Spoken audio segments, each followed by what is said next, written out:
to the God is a Geek podcast. My name is Colm Hearn. It's not Adam Cook. He is off. I don't know. He might be in prison, or he might be just spending some time with the wife and kids. It's up in the air at the minute. Who knows? Services. He might be fighting delivery services. If you saw him on Twitter today. Yeah, exactly. But with me this week is the Bolton Wanderer himself, Dan Murphy. Oh, I like nickname.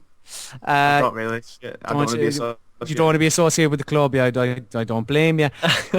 And Greg doesn't like football, so the Scottish man, Greg Hill. Hey. I'm cool with that. That's totally fine with me. The Scottish man. But lads, as has been the case over recent weeks, we have a guest again this week. It is a man from the Emerald Isle. We're getting powerful here, the Irish, as we invite a second man on the podcast. We kick off one of the English lads. We bring on an Irishman in a very important week as Ireland celebrate their patron saint. But this man is the host of a podcast you might be familiar with, My Favourite Game. It's Johnny Cullen. Johnny, how are you? Hello everyone, I'm very well. Thank you for bringing me on, Colm. I really appreciate it. It makes a change from actually having to do a podcast for once in My Favourite Game, because not many people get to bring me on a podcast these days. So thank you for bringing me on. It's an absolute pleasure, Johnny. Because normally I suppose you talk to game luminaries about what their favourite game is, and like it's. But nobody's ever said what my favourite game is on your podcast. Alright, then go for it. Let's see, Dan Murphy, what is your favourite game? Barnyard, the video game. Barnyard, the video game. Yeah, stunned in silence. You're dating yourself horribly here, Dan. What? I've seen a fucking born in 1996. A terrible time to be born. I think we've discussed this before, possibly on the Football Huddle. But the fact that you were born when, were you born pre or post Euro '96? Post. That's fucking frightening. Jesus. I mean, it's a child. See, you weren't there for Yuri Geller and telling him to bend the free kicks or whatever it was. Gaza crying. It's I don't know. It really does frighten me. It does frighten me a lot. That is frightening. But what we've been doing at the start of each podcast over recent weeks is a little segment called Devil's Advocate, where effectively. Normally Adam, but this week I will be giving you news stories and getting either Greg, Dan or Johnny to basically argue in favour or against what the actual news story is. I'm trying to remember what Adam did last week with this, Dan, with Patrick. I think he basically had the two of us go against each other and then face Patrick in the final. So I think Johnny's going to get a bye into the final. And we're going to have Greg. Greg, are you familiar? Are you aware of the rules? You're okay? You're up to date? You know what's going on? I'm just arguing the case. I'm quite a good lawyer. Really? Not legally, but I can argue a case. Those are fighting words, especially against Dan, who is fucking shit at this game. He's really, really, really bad. I got robbed last week. You fucking did in your shit, Dan. You were absolutely terrible. Fuck off, Colin. Sorry, response. So what we're going to do is, so basically you'll have a minute to argue in favour or against a certain news topic. And I want to look at King's Quest Chapter 3, which is coming out on the 26th of April. Oh, is it? I missed this. I've not been in tune to. I like King's Quest a lot as well. I like reviewing the last one. There you go, Dan. I'm delighted to be the bearer of good news here. Because it's what coming. Is the debate about this? I am intrigued. It's coming to consoles and PC on the 26th of April, but there's 5 months of a difference between Chapter 2 coming out and Chapter 3 when it eventually does come out next month. Now, Greg, I want you to argue why this much of a gap is a bad thing. And Dan, I want you to argue why this much of a gap is a good thing. Okay, cool. And it's all just purely based on like they mightn't be your own thoughts, but look, this is the fucking game, so get over it. So Greg, I'm gonna start with well, no, do you know what, Greg? Because this is your first time doing it, I'll give you the choice. Do you want to go first? I'm just trying to sabotage Dan. Do you want to go first, or do you want to go second, Greg? No, I'll go first. I'll just take the bullet right now. Okay. So, Greg, what did I say? Oh, you're arguing why this is a bad thing. Whether 5 months between Chapter 2 and Chapter 3 of King's Quest is a bad thing. So your minute starts now. Okay. I've never heard of King's Quest. Oh, I have, but I've never played it. So this is a great start. But 5 months is just far too fucking long to keep any gamer waiting, especially with episodic, because you just forget what's happening. That's the main thing. You have no idea what's going on. When I played Game of Thrones, it was far too long of that as well. By the time I came to like episode 4 or something, I had no idea what was going on. It was just talking mince, and it was all over my head. I was like, fuck this. I stopped playing it because I was just so over it. I'm trying to think of another reason. I was going to argue 4 there, but I shouldn't really keep that for Dan. It's just a fucking waste of money. Like, you're buying something and you expect it delivered, but you don't get it. You're buying something. I understand that it's spread out, but that's your money. You spent it now. You want your thing now. Maybe that's just me being kind of pedantic about being needy. But when I buy something, I want it like right now. I want to be able to play not the full thing episodic is okay, but there really has to be a shorter gap between episodes. And because that's a minute. Why didn't my fucking... I had a nice little jingle there that was meant to go... 3 seconds and I was counting. Oh, Jesus Christ. All right, you get a minute and fucking 3 seconds, Dan. So, right, Dan, I need you to argue for me why this is a good... Hang on, why didn't that go off? No. Anyway, okay, you have a minute to argue why this is a good thing. Starting now.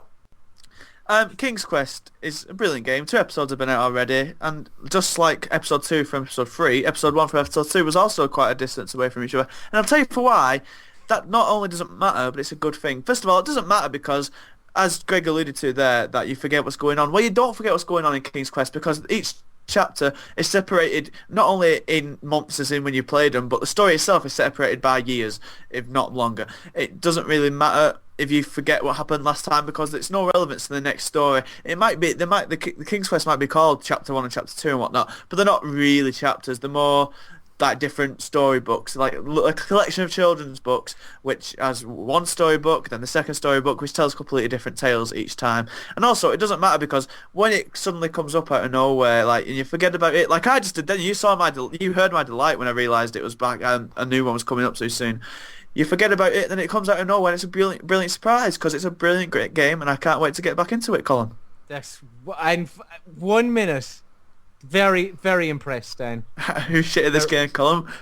Very impressed. I've got 2 fingers up to the mic and they're directing your airwaves. Right, Johnny, I'm gonna leave it in your hands. Who do you think had the better argument there? Do you think Greg, when he was arguing that this is a bad thing, or do you think it was Dan arguing that this is a good thing? I think for me, like I can't really say specifically on King's Quest because I've not really played it and I don't know how it kind of delivers, or at least in terms of how it delivers its story. Sorry, Johnny, the fucking my timer's going off there now for fuck's sake. Anyway, do go on. I'm ready for the final now. I'm ready for the final. You distracted my thought of thinking there for fuck's sake.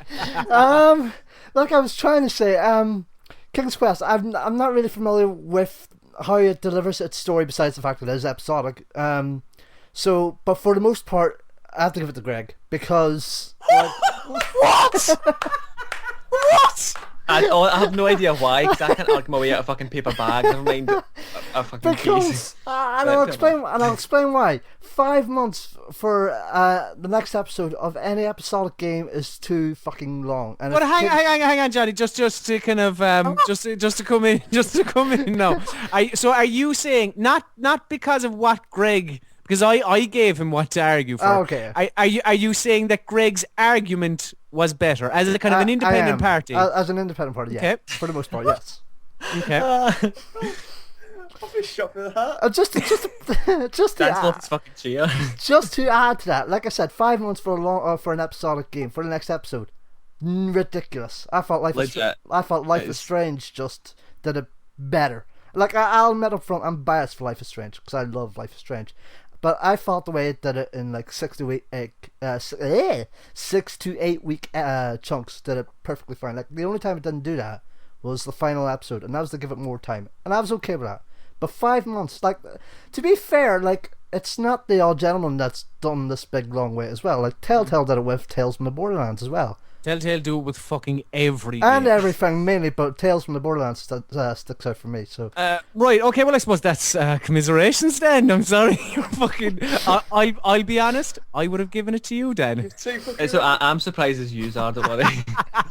But yeah, so right, in the final, the main talking point. Who'll win? The main talking point here is PlayStation VR. Last night, as we're recording, it was priced £349 or $399, which, I mean, is always the case. In Europe, we get absolutely fucking screwed because $399 is not £349. You fucking bastards.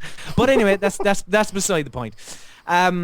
So a lot of debate going around about the pricing of PlayStation VR, but which is exactly what I want the both of you to play devil's advocate on. Greg, I want you to argue that £349 or $399 is too much money, and Johnny, I want you to argue that £349 or $399 is enough money. the right price. The right price. So I am going to start with Johnny. I'm going to give you 1 minute, and yeah, so you're arguing why this is the right price. Starting now. right, so PlayStation VR. Sony have said recently, or not fairly, actually they did say this fairly recently, that they needed to price PlayStation VR a similar amount to how they started pricing the PlayStation 4 when that came out, nearly 2.5 years ago, 3 years ago, and that was £349, $399, as it is for PlayStation VR, because this isn't just some peripheral like Kinect or a PlayStation Move control, even though you'll need one of the buggers for PlayStation VR. This is the start of a brand new platform, and I think at best $350 is just the perfect pricing for it. It feels right for a brand new platform, and like I said, it just feels, it feels perfect. And not to mention, like, as a parenthesis to that, coming out in October, $350 just feels right, especially around Christmas time, and at £200 less than an Oculus, £400 less than Vive. It suits the consoles very well. That's your time. Like, I finally got Finn Balor's music to play on my telephone. Yo, too sweet. Right. So that's Johnny's argument. Greg, you have 1 minute Greg, you're gonna to win. argue Don't worry why £349, $399 is too much money for PlayStation VR. Starting now. Okay, so basically the headset alone costs £349, but to play it you have to have the PlayStation camera, which costs an extra 40 quid. Then they're not bundling with it. Most people won't have one. I know Kinect was bundled with Xbox One, but it wasn't bundled with PlayStation 4, so it's a bit pointless. I can understand why the camera is needed, but they really should be kind of bundling it with it, or even giving it a discount, because we all know retailers are going to amp up the price enormously now that everyone needs it. It's the same with PlayStation Move. You need that for a lot of games that are going to come out for it, like Job Simulator and stuff like that. You're going to have to use your hands, and to buy 2 Move controllers, which are like 25 quid each, there's another 50, 40 for the camera, and then another 349 for the fucking headset, which is almost at 450 quid, which just the mind boggles, if there's a term for a better phrase. It's the same. The spec is lower end than the Vive, etc. The field of view. That's your time, Greg. That was the quickest fucking minute of my life. I think both of you were actually arguing your genuine thoughts, which maybe I should have swapped them. But Dan, I'm going to leave it in your very hands. Who do you think wins this argument, Greg or Johnny? See, I can't really decide, Colm, because I'm not being swung in any way off previous decisions at all. Just remember who you're going to EGX with. Don't be swung, Dan. Be an impartial party and just look at both arguments and tell me which one was better, basically. I mean, without dead air as well, please. That helps. I like Greg. Greg made a very, very logical argument with the camera extra, and I like Johnny's how he discussed the my mind's gone blank. How it's a new platform and stuff. It's a small price to play for being on the first train for the new generation, so to speak. Mm-hmm. But I'm feeling Greg's winning this time. And there's no absolutely previous. No bias in this house. Okay, I'd hope so. Well done, Greg. Congratulations. You get fuck all as a prize. Person who can't argue wins a game without arguing. I know. I honestly cannot believe it, but thank you kindly for this honour. To be fair, my argument kind of petered out at the end, but I will say this: the add to it. Like, I don't think I mentioned it. I was going to mention it, but I just kind of went blank as I was about to say it. Like, coming out in October, around Christmas time or near enough Christmas time at 350. That's going to tempt a lot of people. We're actually going to talk about the VR stuff now, then, since there's nothing else to talk about.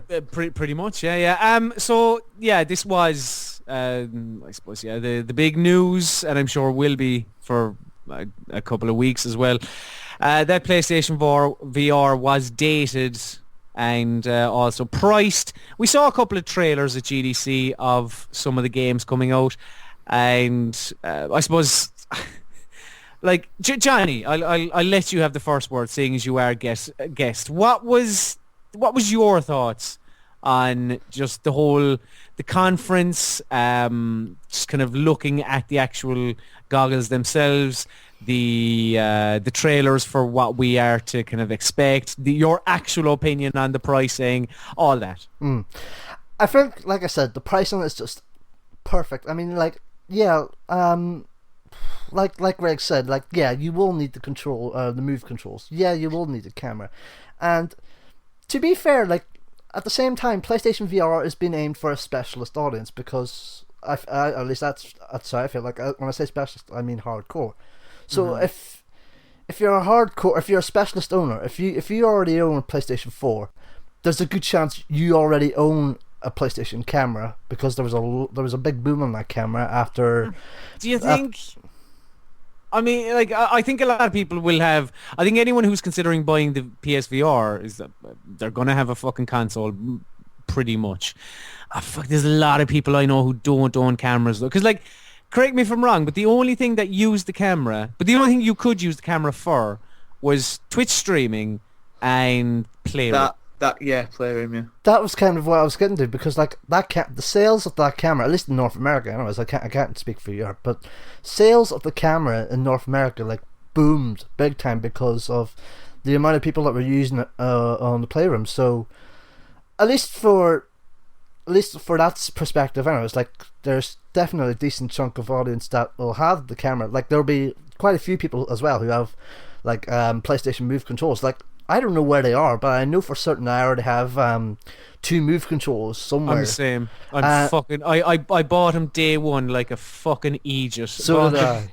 But I got completely roped into the hype, and I was like, do you know what? This is the new wave of technology. The sports champions, that was it. To be fair, it was worth it for Sports Champions. That shit was fucking brilliant. Sports Champions was pretty good. It was pretty good, but I mean, like, all they've done is just gather dust. They've done fuck all. They have. Like, which is why, like, I'm even thinking about PlayStation VR, and I'm like, you know what? Just to get a bit of use out of the Move controllers, maybe. Have you pre-ordered the PSVR, Johnny? I have. I've actually placed 2 orders on Amazon and Game. Now, why? No, dude. What? To emphasize this, I am not going to actually buy 2 headsets. I'm just carrying one of them just in case.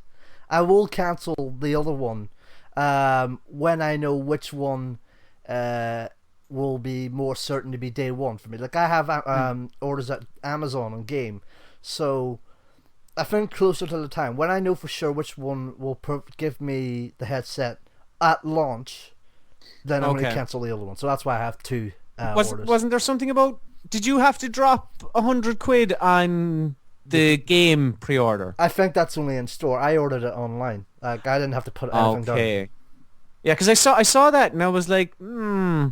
If I dropped fucking £100, I would be hoping to at least get it day one. But Greg, you kind of argued against. Were they actually, funnily enough, your real thoughts as well? Sort of. What was I even arguing again? Fuck's sake! I was the price. I was arguing the price. I was saying it was a bad thing.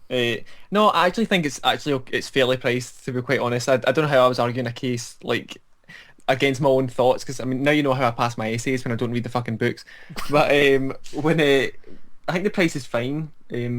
I was expecting it to be somewhere about that area. It's lower than the other two headsets, which I can totally kind of dig, I suppose, because I thought Vive and the Rift were just like outrageously priced. I think it's maybe because I'm just not a kind of PC guy, and I don't really know if they're worth the value for that. But I think 349 is pretty decent. The kind of downside, I mean, I do agree with the point of having to buy the camera, the Move, because I never had a PS3, so I didn't even have like an opportunity to buy the Move. Right. So I would have to invest in them. I mean, I suppose you guys buying them, it's like an investment for the future. You just didn't know what you were buying them for yet. Didn't even know they were an investment for the future. But like I suppose you don't have to buy the Move. Like there are. True. Like the Move. You can use the DualShock. You can. Move isn't as much a necessity as the camera is. Like you need the camera. It doesn't work. But it looks like the Move is needed for. What's the name? Is it London Heists or something? Or the Heist? It's just the Heist, yeah. Is it just the Heist? I don't know. From what I've seen of that, it kind of looks like Move controllers, like the way you're kind of reloading your gun and shit. I don't know. Maybe you're able to just use your DualShock. I think any games that you have to like use your hands in, like grasp things and like move them about, because when I did a Vive demo, I had like these hand controllers and they were like weird as fuck. So obviously that's what the Move's for in the PSVR, but I'm assuming any game that you have to like use your hands or you can control your arms kind of like independently, you'll need them, which I don't know how many there'll be, but I'm assuming there'll be quite a few to take kind of advantage of the novelty early on. Yeah, like have you tried VR, Dan? Nope. Have you any interest in trying VR? Can't really say I do. Yeah, sure. Well, I say is this a game? So do you think this is the next 3D? I think it'll be a little bit more than 3D because it's the type of future that people did imagine when they were kids. Like this is what they probably are at Star Trek and shit like that. Yeah. Like predicting stuff like that. So I do think it'll have a future in some aspects, but if it'll have a future as being a lounge console thing, I don't really know, because I just don't see how your typical everyday gamer, like, and you got to remember, like, most people who play games just have the PS4 under the telly and play FIFA or COD. That's all they do. Yep. Yeah. And you just can never imagine someone like that just having a fucking big box on their head in the living room, because it's such an antisocial thing, like, just the thought of it. And I do see virtual reality as the future in some respect, but maybe not in games. Like, I've heard arguments of stuff like the virtual reality can like put you in stadiums at any sporting event in the world, and can give you virtual tours of any city in the world. So like you're saying, it's not necessarily just going to be games. I think it's to let's say VR is out tomorrow at 8:00, you can like tune into some channel and actually be at Old Trafford and watch the Europa League match. That kind of stuff like that, yeah. But personally, I don't really have an interest in it. Well, as Greg alluded to, when I go to EGX, it'll no doubt be fucking VR Central, so I'll try and give it a go then. But have my first crack at it, but I'm not... I can't really judge it so much because I've not had a go at it. That's the thing. Like, it's very difficult. It's very difficult to well, I suppose to either have your own idea of what VR can do if you've never actually used VR. Because you can look at as many videos on the internet of some Americans strapping a thing to their face and going, "Oh man, it's like real life," or an Irishman, and like it is I've tried it, and yes, it is cool. Is it £350 cool? Yeah. To me, it just seems like you've got a fucking screen close to your face, really. You know what I mean? I mean, that's essentially what it It's is. literally what it is, isn't it? It's just Like, weird. I need to with try it. with head tracking. So like, I mean, Yeah. like have you actually used VR, Johnny? I've not actually.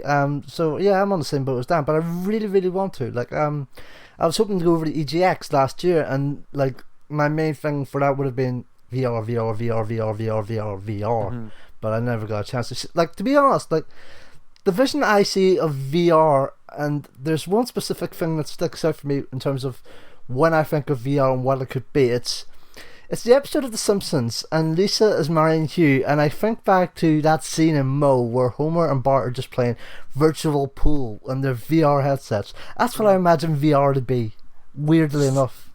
This kind of other world. Like I said this on Twitter earlier, half joking, but fucking kind of half serious.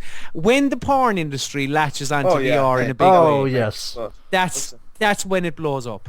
And I must say, if Pardon horror games, it's the going to be pun. horror games. Sorry, Horror games and Ted, porn. what? It's like, have you seen that Strangers game when you got to get in a car with a stranger and then like they give you a lift or whatever it is? Is this the weird priest or something? Like kind of. Yeah. Yeah.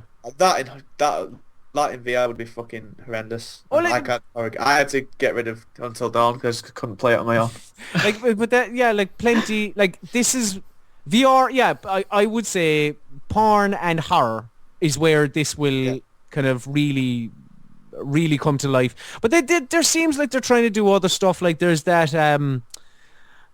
Is there like a kind of a little bear or something? Is there something called Story? Johnny, do you know what I'm talking about? I don't know. No. Jesus, what's it called? But it's kind of basically the goggles, like your head plays the role of like the camera in this kind of 3D platformer or something. I don't know. Maybe they might kind of find like little interesting things to do with it and stuff like that. But from what I kind of gather, like we have prices now for all three. Like straight away, the PlayStation VR is the market leader because It's setting the because person, it's cheaper. It's like and that's it. Like just like the PS4 did with the Xbox One like 3 years ago now. exactly. It's like if it's fucking cheaper and if it's all right, it mightn't be as good as the Oculus It's easy Rift to get hold of though. You don't need to fuck about with 1,600 different variables on your computer to get it working. And you presume that with PlayStation, just plug it in or connect it via Bluetooth or whatever, and it works. That's what works to PSVR's benefit. PlayStation 4 is a closed hardware platform, where, like you said, with PC, it's all balls up in the air. The only thing that the VR and computers have in common is like there's probably more of an open market for games coming to it and stuff like that, like more like tech demo type stuff that can just come for free and stuff like that, and mods and stuff like that, which seem like mods of normal games that can easily be turned into VR and stuff like that. That's where the benefit is there, but again, it's like double the price, isn't it? It's fucking more, really. Well, in Vive, Vive is about 800 or something. Yeah, Yeah, is it it is. Oculus 500, I think, or something like that. By the way, it's worth noting, if we're going to argue about PSVR's prices and Move and the camera and all that there, we should mention that there's a second controller option coming for the Oculus as well with touch. Yeah, that is true. Yeah. Yeah.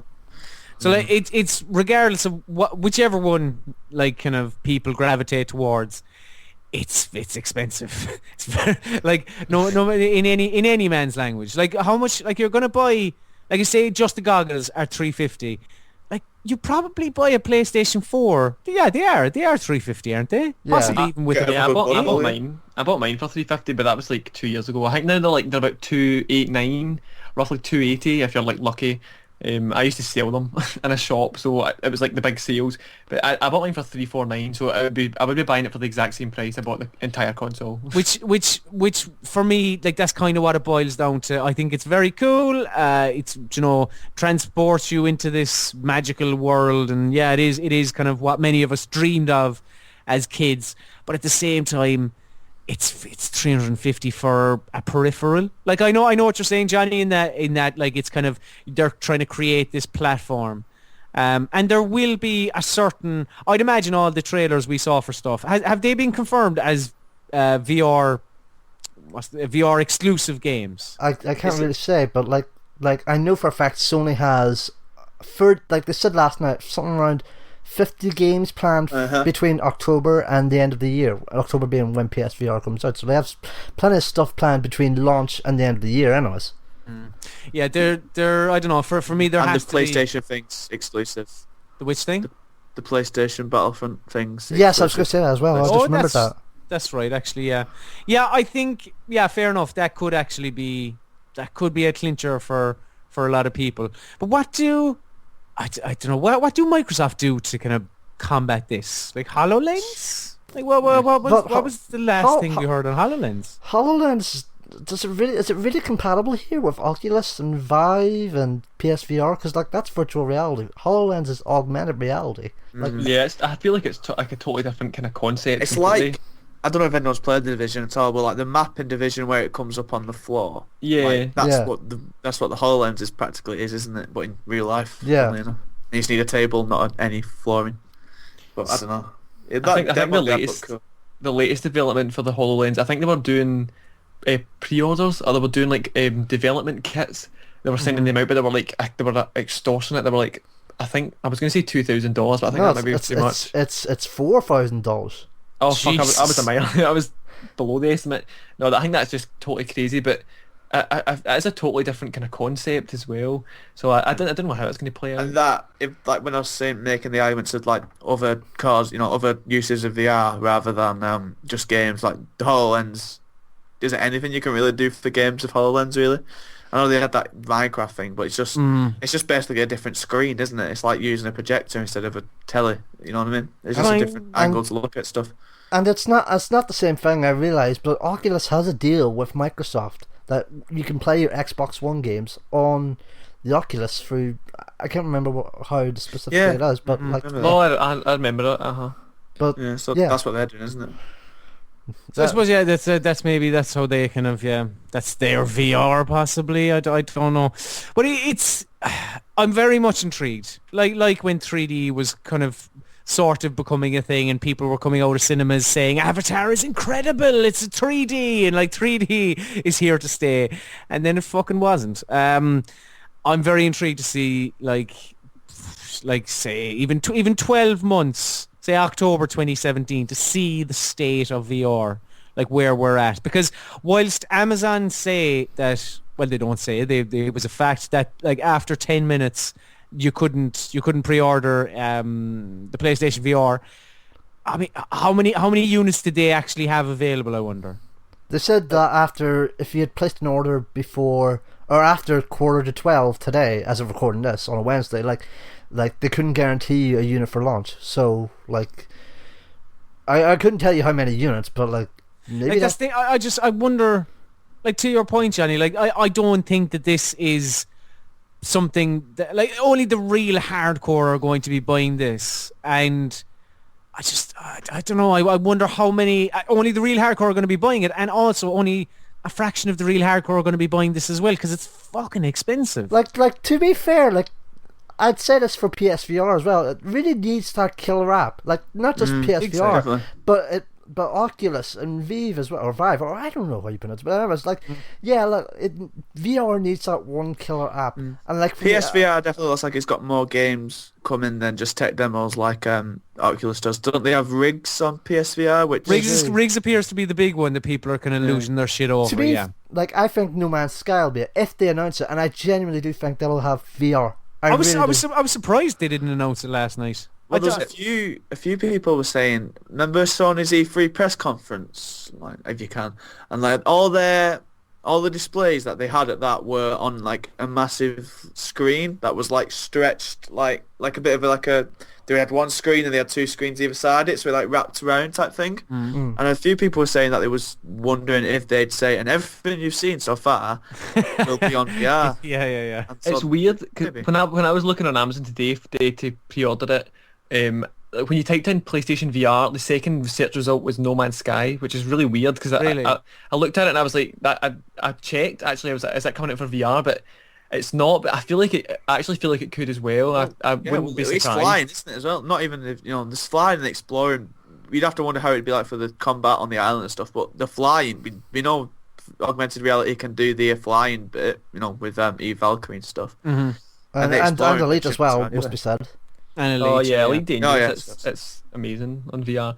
With I think a lot of the games though, I think No Man's Sky would be incredible on it. Just put that out there. But I think a lot of the games, I was looking at the kind of announcements and what kind of games are coming, and a lot of them just look like tech demos. Still, I think even on PSVR, I think a lot of them just look like not shoddily made, but they just look really basic. And like I pre-ordered it only just to say, like, in case I change my mind and like the kind of final throws, if I wanted one, I could get it. Okay. But I'll probably end up cancelling it, to be completely honest. But I need to see a game that is just going to like snatch me bald. Like I have to like be amazed at it until I kind of jump at the kind of price. I don't know. And is No Man's Sky that game?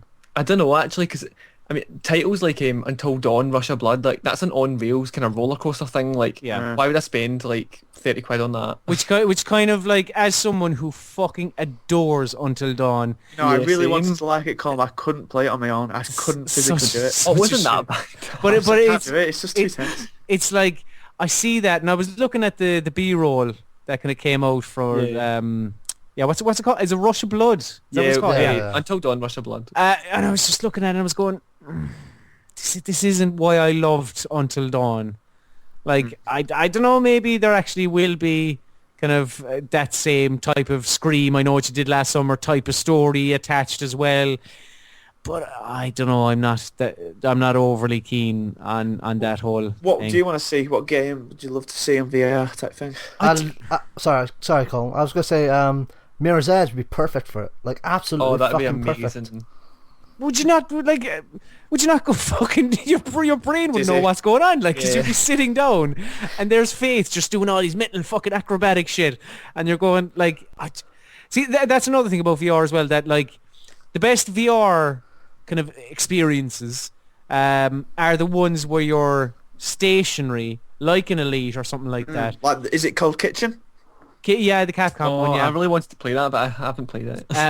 It's like the ones where you're kind of not moving a character, because obviously Like the that driving, the flying games. that fucks with your brain. Yeah, like if it's a driving game, or if you're playing Elite, or your body kind of realizes that when you look down, you're seeing a character's legs as they're sitting down, but also your legs are there. It doesn't kind of fuck with your brain too much.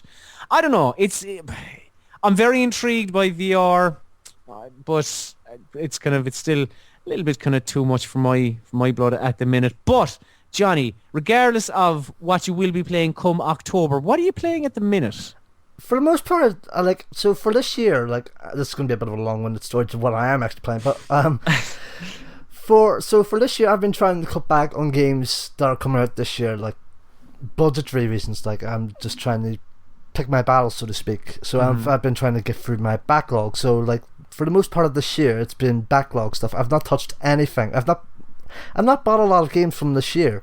Like, for the most part, the only games I've bought this year that have come out this year are, for the most part, games that basically came out years before. Like, the only two games that have come out this year that I've bought are the boxed edition of Life is Strange on PlayStation 4 and Gravity Rush Remastered on PlayStation 4, which I've yet to fucking touch. But I love Gravity Rush from Vita, so I'm hoping to give it a go, run out soon. But I have been playing the Division on Xbox One, and I think it's really fucking good. A lot better than I expected, to be honest, because I didn't plan on having it as a day one. Like, I played the beta and I enjoyed it, but not enough to say it was a day one. But after people saying, "Oh, it's this fucking great, fantastic thing. Oh, it's amazing," like, I had to just basically swallow my pride and just say, alright, let's see. And you know what? It's fucking great. It really I'm thinking of getting it. It's like, what? Oh, same. I'm like, I was going to rent it from the service I have sung the praises of numerous times, but didn't have any copies, which left me quite annoyed. And they didn't have any copies of Far Cry Primal either, which made me annoyed as again, because I just want something to play. So I'm on the fence of buying it, so why should I, Johnny? Well, like, what's... Because before everyone was kind of losing their shit over the Division, because, I mean, a lot of people seem to like it. It has its detractors, but for the most part, people who are playing it seem to be really enjoying it. I don't know, what, like, for you, Johnny, what makes it not just a third-person shooter? I hadn't really thought of it in that way. Like I've just Or is it just a very good third-person shooter? It is a very good third-person shooter. I will say that much. God fucking damn it! It looks beautiful at times. Like people have given Ubisoft a lot of shit, by the way, for how it downgrades games, like with Watch Dogs especially. But like, if there was any downgrades at all, like at least certainly compared to Watch Dogs, it's not noticeable. Good fucking god, Snowdrop Engine is fan-fucking-tastic. At least for looks. But anyways, no, it is a fantastic third-person shooter. I mean, like, Ubisoft promoted this big hybrid of third-person, online, RPG, something like that there, when they first announced the game 3 years ago at E3, back when the generation was just kicking off. And I was just like, can that work? I'm not sure. And this was like before Destiny blew up, although it's not really fair to compare it to Destiny because obviously Destiny's a first-person shooter. But like, but yeah, I'm really enjoying the Division. Like, I've seen one or two people say it's not a third-person shooter though. It's an RPG essentially. But like, I can't help but think of it as a third-person shooter. It's just that mentality in me. We last week on the podcast talked about the dissonance of like, you know, it's being so realistic and beautiful, but then, you know, shooting folk in the head, blowing out with grenades and them not dying. Have you been able to get over that quite easily? I think I have, yeah. Like, that's just the short answer of it. Yeah, I have, yeah. That's one of the things that's like preventing me from going straight in up like so far. I loved it, me, because I think I've said it a few times. I just like the scavenging of it, because it's like when you find some abandoned building and you're on your own, it's just very tranquil and quiet.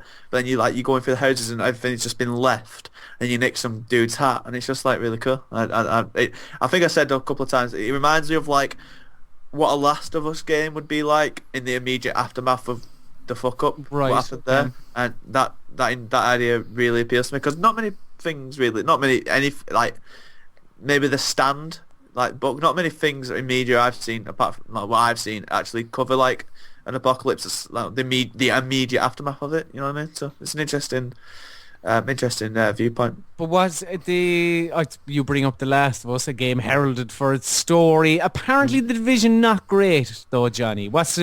Have you played much of the, like, I mean, I haven't played it, so I don't even know how they fucking kind of divvy out actual story missions, but like, have you played much of the single player campaign, as it were? I've not played too much the single, well, I have played a little bit of the single player stuff, like little bits in between, but for the most part I've been doing side stuff like hostage rescues, JTF, firefights, and helping them out, but I can't really give an opinion on the story, at least not yet.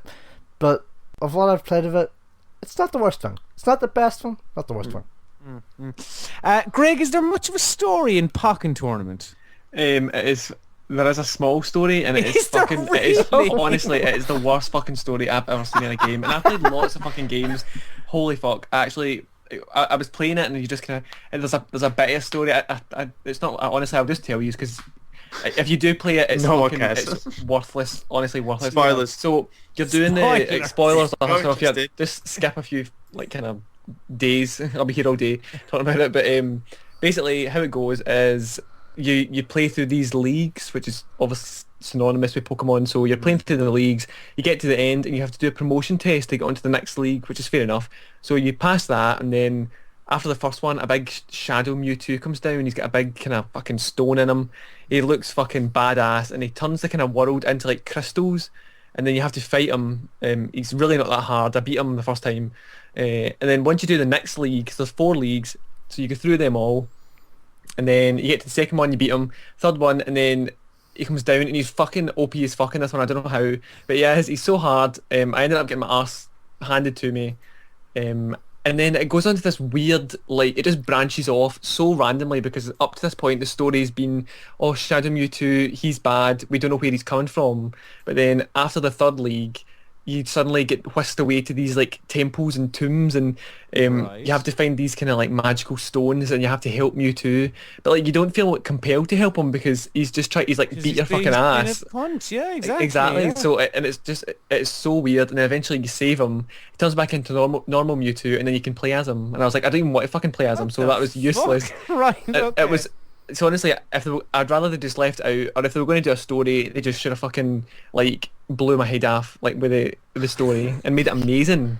But they didn't. So, but like the gameplay is good enough to make up for the story because I didn't go into it for the kind of plot. Yeah, well, I can't imagine so. Yeah, but I played it. I played one match, right, and I hadn't a fucking clue what was going on.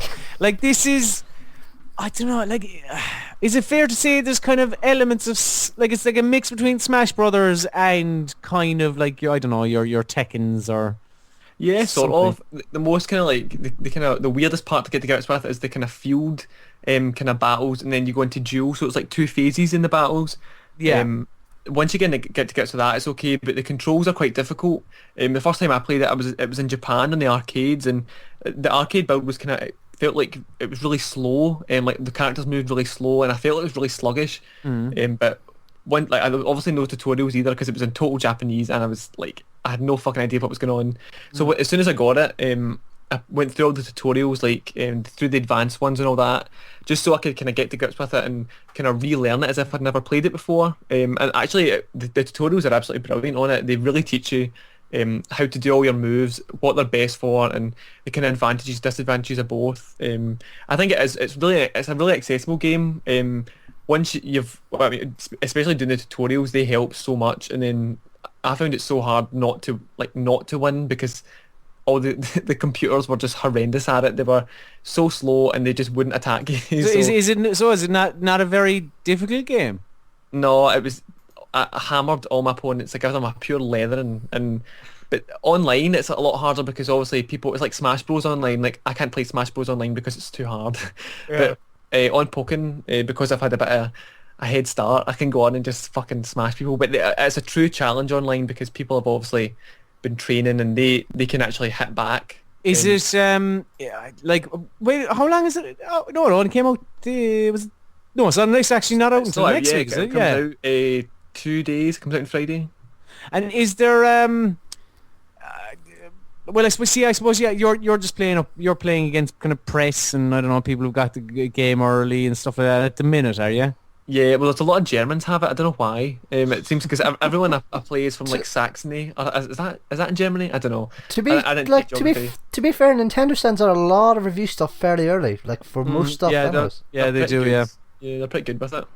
But the online, they only put the servers on like a few days ago. But it's not really been that hard to find a match. They did say it might be quite difficult, but everyone I've kind of come up against, I feel really like tense playing it because they're actually hammering me as well. So it's a kind of new experience, but it's honestly pretty solid. In terms of matchmaking, it's not coming up against any of the issues that Street Fighter has, is it? No, it's utterly like seamless. Going for like if you don't find a match, you go into a computer. I think that's the same in Street Fighter. You go into like a computer fight, and then once a match is found, you join straight away. And I've had no connection issues whatsoever. But then the servers aren't like fully populated yet, so we'll need to see how that goes when it launches. Well, yeah, that's true. Nintendo not exactly the most not terrific with online, but hopefully this pans out. But yeah, so do you see yourself playing it for the foreseeable, Greg? Like, is this actually like your new fighting game that you will actually play over the next 12 months or more? I don't know. I don't think I'll play it for like 12 months. I think it'll be a good kind of a game to play for the next, I don't know, few months. I don't know if I'd go as far as a year, but Okay.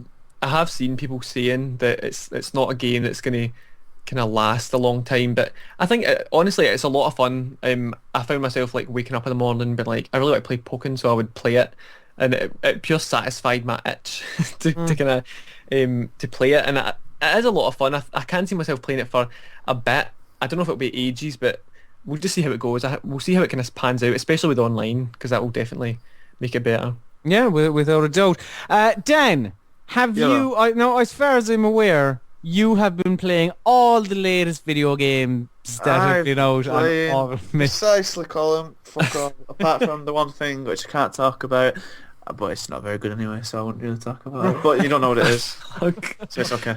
Okay. No, Why? I like Guitar Hero a bit. That's what I was going to ask, because you haven't actually mentioned this on the podcast. You I've have not. been playing the best game of all time, Guitar Hero Live. It's good. It's good. Though I feel like I need to put it up a difficulty, but I don't know if I'll be good enough on the upper difficulty to play it. Well, I mean, you are a budding musician, Dan. Yeah, so some would say. Some would disagree massively. But I do like how the guitar layout is very much reminiscent of an actual guitar, and how you like, especially when it says, like, it hit me. I was doing the live stuff, and it was the Mumford & Sons song. I Will Wait by Mumford & Sons, and it first hits you with the black, like the same chord, like the same move, whatever, shape, yeah. with one button on your white and one button on the black at the same time. And I was like, oh, it's like a fucking E or an A minor. And it's just really weird how it's quite, it like kicks into the actual psyche of what you have to do for guitar. But it's good. I enjoy it. I think the Guitar Hero TV stuff could be better at adding new songs and stuff, and I think live could do with a bit more. I think it could just do with a bit more, but all over the show. But it's good. There's a good songs. What do you mean it could do more? I just thought when I finished it, I just thought there'd be like another section I'd unlock or something like that. Just because I enjoyed it a lot, and I just wanted a bit more of it, really. Yeah. It's cool. Like games, people always say like games let you do stuff you'd never do in real life, but Guitar Hero really does do it. Like, I'm never going to play in a stage in front of thousands. Dan, have a bit more confidence in your abilities. Never going to happen. So to do it actually in this, and apart from everyone in the crowd being fucking beautiful, which is a bit unrealistic, and people at the front of any crowd would never boo the people in that crowd. That's just never going to happen because they're the saddos who wait 5 hours to get in the front. But apart from that, it's just cool, like just seeing everyone nod along with you whilst you're banging out some sick tunes. And I must say, the bassist of the Jepson Hangout is fine. Well, good. I'm glad you that Guitar Hero was able to introduce you to this fine bassist. But Johnny, have you? Is it just the Division? So you've kind of been. I've been bobbing in and out of various games. Like I've been playing a little bit of Zelda Wind Waker, like because I have a list of gaming resolutions for the year that I'm hell bent on finishing before I go nuts and buy every game under the sun, because it's not just these games that I'm getting day one that I have restricted myself to, but also the games that I'm going to be missing because they're not on this list. And like I've missed The Witness, I've missed Firewatch, I've missed Unravel because of my, well, for the lack of a better term, self-inflicted kind of restrictions. Yeah, self-restrict myself from all these type of games. So like, my resolutions this year is to basically finish a Souls game, so that's either Dark Souls, Demon Souls, or Bloodborne even. To finish a Zelda game, which is likely to be Wind Waker. To finish a Final Fantasy game, which is likely to be Final Fantasy X, but the priority is Final Fantasy VII. To finish at least 5 games from a bucket list I wrote this year, and so far I've finished 2 games on that list: Persona 4 Golden and Deus Ex: Human Revolution. Play at least 1 horror game this year. And the horror games that are on the top of my list is PT, Outlast, Until Dawn, RE Revelations 2, and I'm thinking Until Dawn will be the main thing for that. Well, if you were a fan of the old Scream films or something, Johnny, it's get on Until Dawn.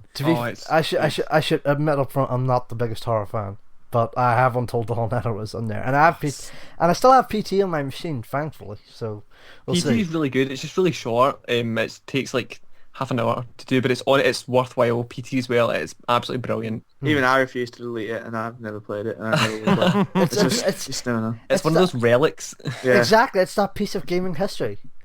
And the other game, the resolution I have is to do at least one more 24-hour charity live stream, because I did one a few years ago for Games Aid for The Last of Us Remastered, because The Last of Us is my favourite game, and that actually happened to coincide with an interview I did with Neil Druckmann for Official PlayStation Magazine. So that went really well. So I'm looking to do one more this year for Games Aid, because I did a 4-day 12 4-day streams for Macmillan last year, and that was awesome, but so exhausting. What would you stream this year? Have you I'm thinking either the Uncharted games plus Uncharted 4. Oh no, that'll drive you crazy. I've actually gone through them recently because I've never played any of them before. I thought you started Dan and you decided against it. I played 2 of them and I played most of 3 as well. Like halfway through 3, and I was like, I can't do it anymore. I just don't get it. I don't get the appeal of them. And I like Naughty Dog. I loved The Last of Us, but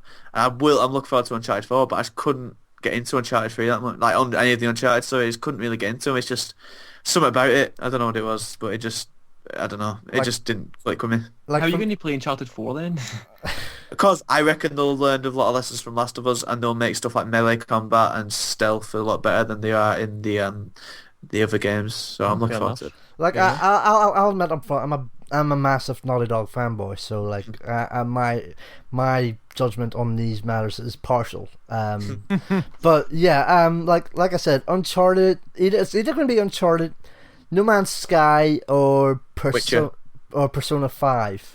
Oh, that's gonna be so even that's out excited. this year. Oh my days, that's gonna be so good. Like assuming it does come out this year, anyways, in Japan or America, like that'll be the case, anyways. But I'm leaning towards No Man's Sky. We'll see. Have you ever played The Witcher? I'll take any situation. I've played tiny bits of 2 and a bit more of a chunk of 3. But... Oh, it's so good. You could do that. You could easily do that for 24 hours and not get bored. Oh, I might do that. You could. It's so good. I'm playing it for the 3rd time. To be fair, I don't really get on with The Witcher 3. I can't. I didn't either. I It's not just The Witcher 3. Like I can respect what it's done. I can respect what CD Projekt have done with it. It's obviously a fantastic game, but it just can't click with me. It's not just certain game mechanics as well. It's just fantasy. Like I understand. For most games, like I can't connect with games on a fantasy level. At least certainly on the level of I don't know, The Witcher or whatever. Like the only game that I could do that for is Skyrim, and to a lesser extent Oblivion, but for the most part Skyrim. So see, Skyrim didn't click with me, and I think really, I don't think Bethesda games in general. I don't really get on with them at all. So I I'm thought Johnny. See, it must be. I think, whereas obviously Bethesda are like you make your own character and you go your own way, whereas Witcher is a character who you can dictate the choices of, but he'll have his own options that you pick between, but it's still that character. Yeah. I think I prefer that, and especially the Witcher books are fucking sick as well. To be honest, like when you talk about a character and choices and whatnot, that does remind me of Uncharted 4. And I'm very worried about those character choices. I don't know. Like it does worry me slightly. I did enjoy The Last of Us, but I think that if Uncharted 4 is massively influenced by The Last of Us, if they go down this kind of gritty, I don't think it'll be that kind of gritty. I don't think it will be. Do we hope it's not. There's a question. Do we think Nathan Drake's going to die? Because it's called A Thief's End. Yeah. So is he going to die? No, I don't think so. I don't think he will. No. I think it'll be like the end of the other Batman film, that it's like it looks like he's dead, but then he's not. No offense, spoilers. Spoilers. For a 4-year-old film. Yeah. I know. I'm just saying, something. people will like complain, but no, I think it'll be like a surprise. Cinema, and my girlfriend at the time looked at me and went, "Batman dies right as he got into the plane." And that was a traumatic experience. Oh God.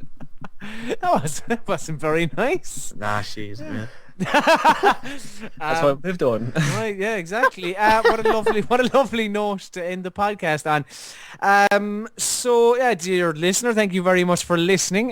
You can follow myself on Twitter at Colm_Hearn, Greg on Twitter at Greg R Hill. Just Greg Hill. It used to be Greg R Hill, but I kind of. There's a big story about how I got my name. I'll tell you another podcast. Did you actually have to like find the person that had Greg Hill and kill them? No, I didn't kill them, but I did tweet at them. I pure lied. I was like, I have a business associated with my name, blah blah blah. Do you mind changing your username? And they said yeah, and they fucking changed it. That never works. That usually never works. Fair play. I know, I can't believe it. I was like, story. I walked through. I've got a twin sister. I walked through, and she was like, "How do you get your name like that?" And I was like, "Fucking get it round you." She was so jealous. It was unreal. But it was. I honestly couldn't believe it, and That's how I got my Twitter name. Who's got the Dan Murphy Twitter account? I'm gonna. Yeah, you're gonna I'm have not to, because you're gonna have to try that. But you can excuse my currently stand. follow Dan on Twitter at Murbrowski. And God is Geek on Twitter at God is Geek and Facebook.com/God is Geek and all that. But Johnny, where can people find you on the internet? So you can find me on Twitter at Johnny Cullen, that's JOHNNYCULLEN, all one word, and you can see me write a few words every now and then for VG247 and Official PlayStation Magazine UK. I've also written for Eurogamer, Official Xbox Magazine, Polygon, to name but a few. And like Colm mentioned at the top of the show, I do the podcast My Favourite Game, not award nominated, My Favourite Game, nominated for a GMA last year. So yeah, 3 seasons strong so far. There's a 4th coming soonish, hopefully before E3. I don't actually know when specifically I'll be dropping it because it's all kind of a bit in limbo now with GDC happening. But yeah, there's going to be a 4th season happening. I was going to have a 5th season for the end of the year because I always do 2 seasons for every year. But that's going to be coming now at the start of 2017. At least that's the hope. But I'm hopeful of having a few episodes out for the end of the year, for a few episodes out in time for Christmas. So yeah, check out My Favourite Game on iTunes. Check out myfavouritegame.net. Follow My Favourite Game at MFG Podcast on Twitter and on Facebook.com/myfavoritegamepod. Give it a like and here's hoping season 4 drops fairly soon. I'm fairly sure it'll be before E3 anyways. What a man. Yeah, fucking hell almighty. That's a lot of plugs there, I'm Johnny. sorry. No, fucking, I gave you the floor and yeah, you definitely took it. Fair play. But Johnny, we do generally ask guests yes. a final... You'd forgotten. A final question. No, I hadn't forgotten. So before we do actually shut down this podcast for this evening, Johnny, tomato ketchup, do you keep yours in the fridge or do you keep yours in the cupboard? Come on. Are you fucking nuts? Generally, are you fucking nuts? You keep it in the fucking cupboard. Of course you're going to keep it in the fucking cupboard. Get in. Of course you fucking keep it in the cupboard. If you keep it in the fucking fridge, you're a fucking loony bin. Jesus Christ. Keep it in the fucking cupboard like any other sane person. You're a fucking lunatic. Those fucking fridge cunts. I don't know where they get off, but it's all about the cupboard. So yeah, what a lovely note to end this podcast on. Thank you very much, Johnny, for coming on, and thank you very much, Dan and Greg, and thank you, Colm, and thank you for listening. And yeah, now we say goodbye, everyone. Goodbye. You need to stuff, Colm. Oh bollocks! Yeah, you're right. So yeah, hey, thanks, Dan. If you enjoyed this podcast, well, I will tell you what, you can get an extra 25 minutes by heading to patreon.com/GodIsGeek, giving us $5, and then you get an extended podcast, you get early videos. It's not a bad deal. $5. Go to xe.com, type in $5, translate it to sterling. I don't know, it's about £3. It's fuck all. So do that. And now we'll actually end the show. Everyone say goodbye on the count of 3. 1, 2, 3. Goodbye. Bye. Bye.